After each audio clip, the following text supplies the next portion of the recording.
I am here again with Anne Laure Jackson with a new year ahead, which is very exciting. Oh, it is just amazing to think what a year that we've had and what a year is going to be coming up indeed. It's really exciting because going back a little bit, when we launched Pure last September, you were my first regular guest, and you're the longest running guest on our radio station, which is really cool.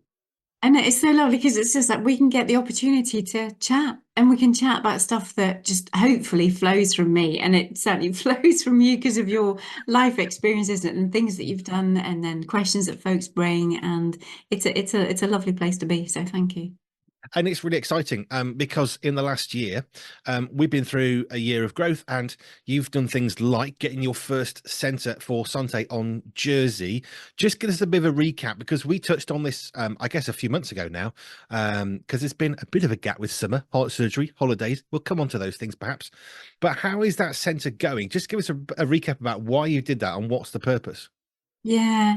Well, it initially just stimulated because all of the equipment that I had in storage, because my folks, my parents had moved in with us and COVID had hit and all of the stuff that's happened over the last number of years. And so things were on hold. I didn't know because I was developing and I am developing and I have my online service so I can serve anybody in the world who is looking for help to assess and treat and manage sensory issues. So that was where I thought I was going to be spending more time. And then the opportunity came up. Well, the storage company said that they could no longer hold my stuff. So it was a big point of saying, okay, what does this next season in my life hold? And there was a beautiful place that came up, a place that would hold all my equipment, my frame that is a big frame, so I can actually face to face physically assess, treat, and manage individuals personally. So it's gorgeous to be back connected with people again. So we've got a little 1.5-year-old coming in. I've got some just typical, nursery type children. I've got some school children. I've got an older teen. We're working with those who are mute. Well, they're really interesting at the minute, who kind of like that selective mutism because of trauma, because of issues, and then using the sensory processing to unlock and release that. So it's just starting. It's baby steps because I have obviously hadn't planned and had a big organized way of getting this centre up and running, but it's just been organically lovely and really nice to be there. Really lovely to be there with people face to face. And I think it would be quite beneficial as we look ahead at a new year, because we've had a bigger gap perhaps than might have been planned for all sorts of reasons, mostly my fault with heart stuff. But just give us an overview. What is it that you do day to day that is the reason behind why we have these conversations? Mm. I love to help people find peace and calm, contentment, to be more coordinated, just to be less anxious, less frustrated with life, because so many of those that lack of coordination, that high anxiety, that just inability to do the things that people want to do and therefore they feel frustrated by it. So much of that comes from sensory processing. So it's the basics of how our brain is processing sights, sounds, smells, the feeling of clothing, how our bodies are connected to our brains for our coordination, how we relate to gravity, which really people don't get a lot of the time, which is the vestibular system that's based in our inner ear that tells us which way up we are, coordinates an awful lot of things, and our muscle tone, our muscle strength. All of those things are foundations to how successful we can be at home, at school, and in the workplace.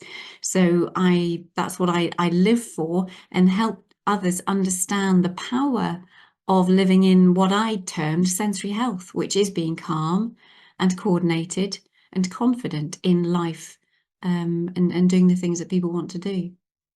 I have got curtains blowing madly. I'm going to keep talking as I send a little message for help. So the visual distraction is not helping your focus and concentration. Not really. I'm just sending a general help to the staff to for help, basically, because it's getting a bit mad. Okay, but you're Right. not getting the tactile, you're not getting the wind on your skin. It's just more the No. fact that you see the curtains blowing and therefore that's annoying you or Yes. distracting. Well, things are dropping around me on the floor, so Ah, it's not great. Oh, well, that's Thank good. you. Auditory wise, I'm not getting that distraction. So, Can you just close the windows? Because yes, I've got stuff just flying around the room at the moment, which is it's a bit distracting, which is, it's a useful point. There's doors opening and closing. There's one over there as well, please. So yes. So well, you're such a case in point. You always have been. It's kind of like I talk this stuff, I see this stuff, and you just live it. It's like, yeah, the wind's blowing, things are blowing over. I can't concentrate. It's yeah. I have no idea what you were just saying because I had cards flying around the room, which was a bit of a big distraction. I've got to be honest. There's now just there's a sea of stuff everywhere. But anyway, I'll fix that later. What were you saying? I was just saying what you have experienced. Oh, And the okay. fact that, we want to do things that we want to do. You want to concentrate on your radio show, but you can't because actually the wind is blowing. You've got stuff flying visually. There's clutter. It just makes things disorganized. It's really hard for any of us It to does live now. in a disorganized space, regardless of what has prompted that. I don't go into pure psychology, but I do delve into the power of how our senses impact our focus, our coordination, our concentration, that feeling of being, content, and at peace with life. You see, no matter how you try and plan for things, like opening windows a tiny bit, there are going to be gusts of life that come along and Mm. think, I know you spent ages putting these cards beautifully on a radiator just to my left, but you know what? We're going to throw them all over the room. And that's what happens in life, though, isn't it? It does. It does. And that is why we can't be so structured. People come to me, and I'm just literally off a call with another mum, and trying to just reinforce that what we do, because life is so unexpected, life is so unusual and different, and we just basically can't control it. We are not robots. Life is not robotic. We have to have enough flexibility in our nervous systems in order to be able to respond to life, in order to not just get wiped out by it. And that's a massive part of what I do, whether we're heading into physical health or spiritual health, mental health, emotional health, all underpinned by sensory processing. And it's when we get those foundations in place, we're much more able to be adaptable and flexible to things that get thrown at us, because life is always going to have things thrown at us. Or birthday cards. Or get well cards, which is why we need to be able to be in community and ask for people to help. I've just asked my team could you please come and stop the windows from destroying everything? But we can either get really controlling of, but these cards must be here and it's perfect and all the rest of it. But if we're not careful, they're going to get knocked. The window will blow. I mean, we're joking about it, but I've now got a mess on the floor. I'll clean that later. It's not stressing me out as such. It's just something I'll sort later. But actually, if we're not careful and we just try and make everything perfect, it's that cotton wool thing that we've talked about before, actually then it becomes a real issue, something that actually is not that important. And it isn't important that cards are on the floor. I'll pick them up later. But if we're not coping because the rest of us is in stress, Mm. all of a sudden those cards falling isn't just cards falling, this is our life falling apart. Mhm. Mhm. And that's where we need to find out those things that are particularly stressful to us, and the things that we can let go. And it's important to find those things, so that immediately, like you did, you reacted. You had to call the team to come and do it, because actually that was particularly not helpful to you at that time. But actually, cards on the floor you can cope with, and that's okay. You can focus on what you want to do. And But I do have a big studio light behind the monitor that was wobbling quite severely, which is why I needed the help. oh no. Sometimes we do need to act. Cards on the floor, they'll be fine. A Mm, studio light falling over, taking out a camera as it goes, and possibly a computer. We need to act. But actually, if we don't have capacity, and okay, there's a simple solution for next. I like being the example. It's fine. Next time, I'm going to Velcro tie the stand of my light to the desk, so it is mm, impossible to fall over. So we learn and we adapt, but sometimes we don't have that capacity. I know I can use a Velcro strap. I've got big rolls of stuff everywhere. It's brilliant. I can tie things down, but we don't always have that roll of Velcro to secure something, and we actually need to work in a different way. mm. And that's that adaptive response in clinic, in therapy.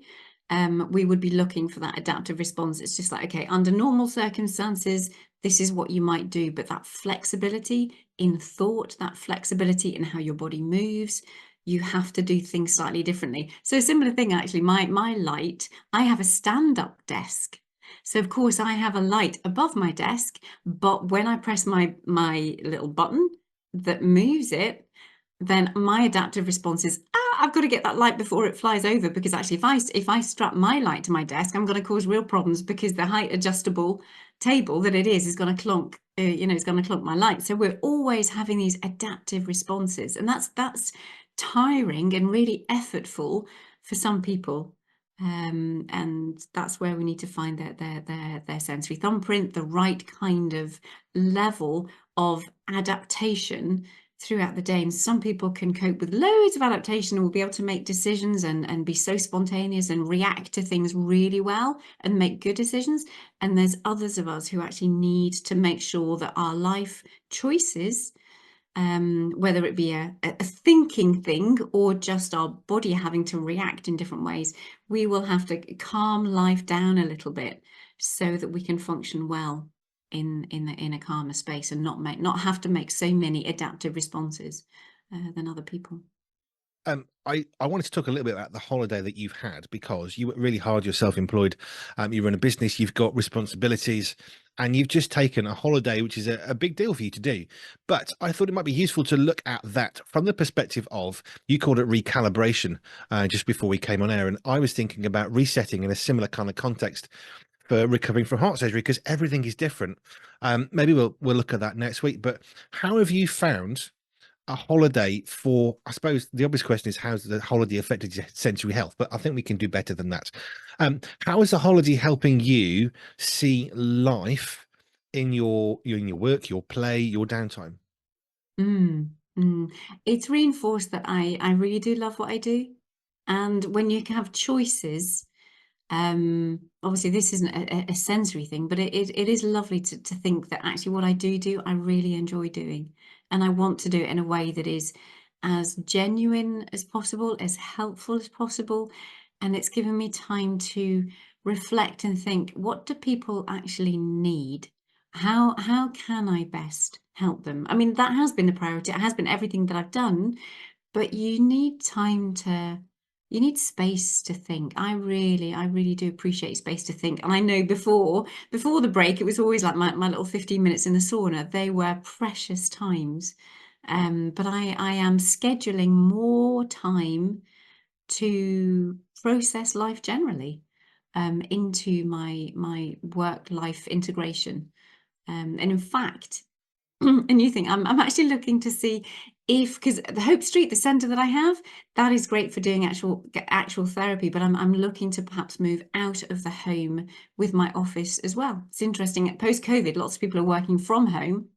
I've been working from home for the last 20 years, whereas I'm considering and I'm looking into actually working outside of the home, so that when I come home to be with a family, then it is just family time. And also for the noise, the auditory input of anybody else in the household, I am not here in the house, and anybody can come and be in the house and just be.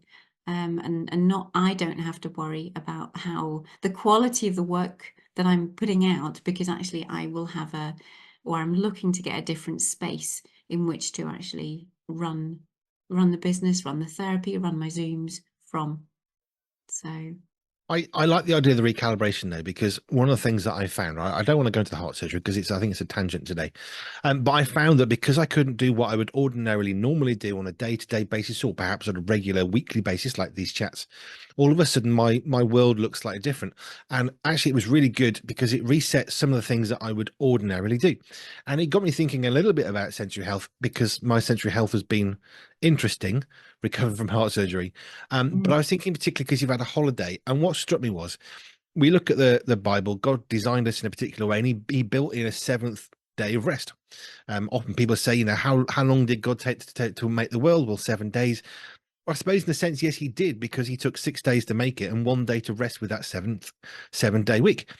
But actually, a holiday, whilst it's not a biblical thing, people don't go on holiday in the Bible, that opportunity for rest and recalibration, which was, I think, yours is a better word than mine, that is important, because it helps us to recenter who we are and where we're going. And if you just keep going and going and going, you can find yourself walking into a wall because you're not really looking because you're just going. Yeah, and it was like I didn't need a break from work. I've loved what I do, got a lovely balance, but it is that sense of just stepping back and having time to think about what life is about, what life is for, the best ways. What are the skills and gifts that God's given you? What are the best ways that I can use who I am and how I am, and what are the things that bring me pleasure? So that when I am well, then I can do what I do to the best that I can do it. So it's yeah, the recalibration is good, not because I needed a break from it. And again, I just think that seventh day rest, it isn't because it's you're working flat out for 6 days. It's just important just to stop doing what you do on 6 days a week, and gives you an opportunity to do things that are different and important on that seventh day. I love how you're saying you didn't need a break from work, but it was good to have time away from work to realize just how much you enjoyed the work that you do, because it's still work. You still have to turn up and meet somebody or talk to someone. It's still, you're sort of obligated at that point. That's why it's work, not, as much as it might be enjoyable, it's still a job. Mm. Um, how do you think it's going to be if you do, like, after 20 years of being working from home, how do Mm. you think it's going to feel potentially not? I think that's gonna be really weird. I do, because it's like that's the whole point why I set up what I do, how I do. You home educate your children. You're there, your husband, my husband always loved coming back into a household where I was there. This was even before children, that I was more home based and the kind of things that I was. Definitely having children just changed it completely. But he just loved me being there at the end of the day. Just that little something for him was really precious. So it would be, yeah, it's just nice for him. I think it'd be lovely for him to know that when I'm at home, I am fully present. I think that's going to be a big thing. Because of course, when I work at home, I've got my computer. I can take it downstairs. It's a lovely thing for me. But for the rest of the household, actually, when anybody comes into the household, I am there for them, whether it be friends, whether it be family, whoever comes in. I am quite looking forward to that. Although I love what I do at the moment, I think it'll be a real change. I do think it'll be a real change. I suspect so. 20 years of working from home, not working from home, that's going to be a big change. I'm going to be fascinated how that works. I'll just be interested. I'll tell you why, because I've got a 2 week holiday. So we started Pure in February 23. That was when we really began looking and researching. And me and the two older lads who are now part of, full time with what we do, we haven't really stopped for 18 months.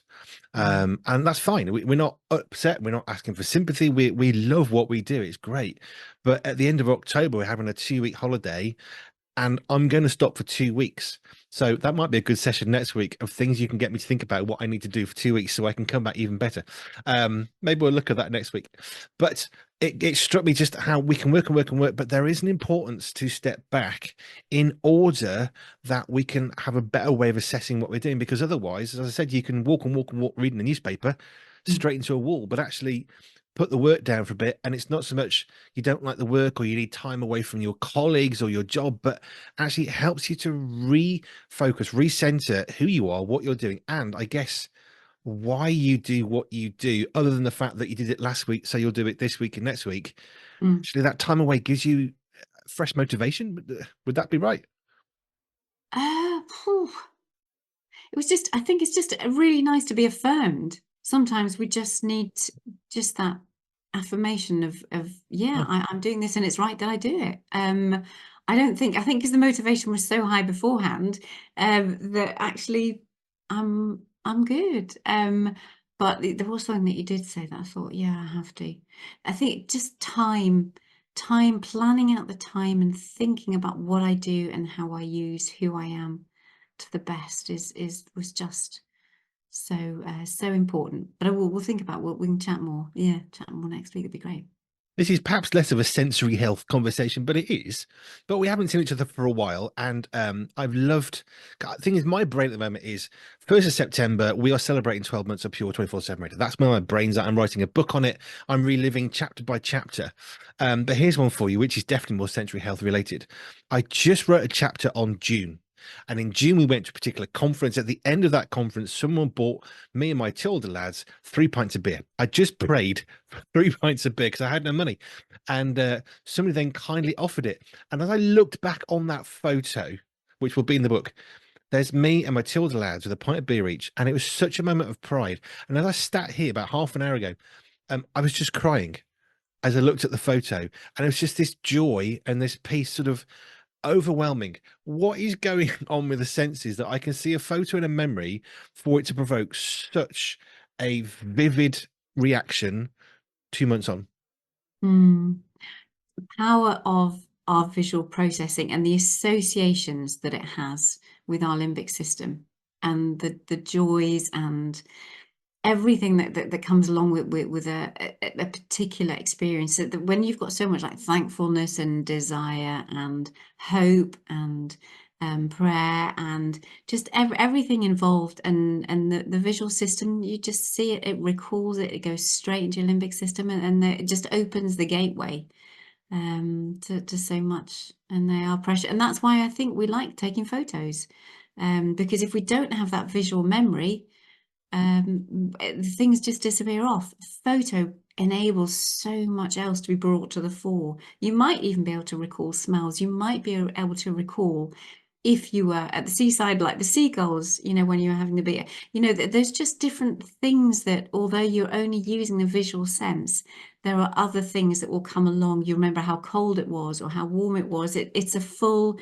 the visual sense opens up so many other, and brings the fullness of that experience back, through unlocking the limbic system.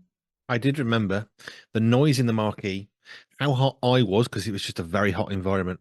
I remembered the smell of the beer, which was very nice. I remember the coldness on the plastic cup that we had. Mm. And I just remember all of that sort of came flooding back, which is why I guess if you're struggling with sensory health, little memory reminders is such a powerful way to, I suppose, is it relieving some of the strain of connecting an idea to something? If we've got an image connecting it, is that why that can be so powerful? Oh yeah, yeah. Because the visual system that's why screens are so important. Other things, but the visual system and having a picture, having a word, being able to see something means 10 times more than what if you're using your touch experience. That will link into memories in its own way, but the visual sense is incredibly powerful, and we really ought to be using prompts, visual prompts, pictures, so powerful, especially those within who have a diagnosis of autism. The visual system for them, and understanding time, starting, stopping, activities, reliving activities, or those with dementia for sure, the visual system pictures will unlock lots for them to express themselves. Um, mm. So you've had a holiday, you've been off from work. Is there a particular moment from the last 2 weeks where you just think, for my sensory health specifically, this moment right now is kind of a core helper, a core memory, I suppose, from the last few weeks you've had? I don't know if you knew this. My son took me one of my sons took me to a music festival, which happened to be heavy metal, which ordinarily would not be my festival of choice. I'm not even a massive festival goer anyway. But I thought, it's my son. Let's just do this. And I always wanted to check it out almost to see, what's like. I didn't know what was going to be going on. But it was amazing, and the gentlest and the loveliest of people. They were so polite to me. Maybe it's because it's just like we don't often see many mums dressed in white coming to these festivals. It's like, but it was a sense of the experience and being right at the front, because we queued up to be right at the front of anybody knows my Sugar or Animals as Leaders, you'll know the kind of like the intensity of their music, but the vibrations that were going through me, I've not experienced. I knew, vibrations are powerful and a big part of kind of like rock concert experiences, but this was on another level. So I actually had my backpack in front of me just to try and dampen down some of the vibrations. Not only did I have ear defenders, but I had ear plugs on the inside of my ear defenders, and I had the glasses on. because the intensity of the lights, Meshuggah, they're quite remarkable with their light shows. But again, being right at the very front, they are bright. So I was well kitted out, but I was also well happy. I was having an amazing time. So glad to be there with my son, having, crowd surfers, the whole lot it was all happening. And so talk about sensory health, goodness me. But I prepared because I I didn't know what I was letting myself in for, and I wasn't terribly looking forward to it because it's not my style of music. It wouldn't be my choice of music. I could appreciate that for other people it is. But I certainly was definitely my sensory health was up there as far as how I was planning to be able to cope with the whole experience. That's not the answer. Perhaps I might have been expecting, but that's it. That's what I love about these chats. We never know where it's going to go. You'll have to get your sons onto with Sugar and Animals as leaders. Animals is just instrumental, so like playing those on the radio won't be an issue. Maybe they do already, but with Sugar you can't understand. You can't understand a word. They kind of growl, and so, maybe they've already got them on their playlist. I don't know, but Perhaps all the people who were listening to that were so soft and gentle because their sensory health was so good because they go to so many heavy metal concerts. no, there is a lot to be said for that, I have to say, because they kind of like you talk about getting out all the aggression, but it is certainly the drummers and I mean the musicians, they are giving it like 100%, like brilliant sensory input, absolutely phenomenal. Top tip from Anne: if you want to improve your sensory health, consider a heavy metal concert. There you are. You heard it here first. Yeah. Thank you, man. We'll come back for more for next week. I'm wondering if next week we can use my heart surgery as a hook because I don't mind being a guinea pig and talked about. And if it helps somebody else, then great because there's an awful lot that I had to process. There's a whole bunch of sensory health stuff in there. So perhaps next week we could actually look at that and work through it from a sensory health perspective. And maybe we can help somebody else who's going through heart surgery or brain surgery or any sort of surgical procedure because there's an awful lot going on, not just with the surgery, but getting there early in the long days and the lack of sleep and all the stuff. And maybe that can help somebody else. So you up for that next week? Absolutely. I think it'd be a really good one. Really And good. you can have a think about some of the things that I might say or might not say. So there you are. Anne's top tip: if you want to improve your sensory health, consider a heavy metal concert, but wear ear defenders is a good tip. Right. Thank you, Anne. Brilliant. Thanks, Andy. And we'll see you again next week. If you've got any questions, by the way, maybe you feel a classical concert would be better for your sensory health, you can let us know. Hello at pure247radio.org. Hello at pure247radio.org. And we'll put those comments and questions to Anne in the future. Anne Laure Jackson of Sante in Jersey. Thank you. Brilliant. See you next time.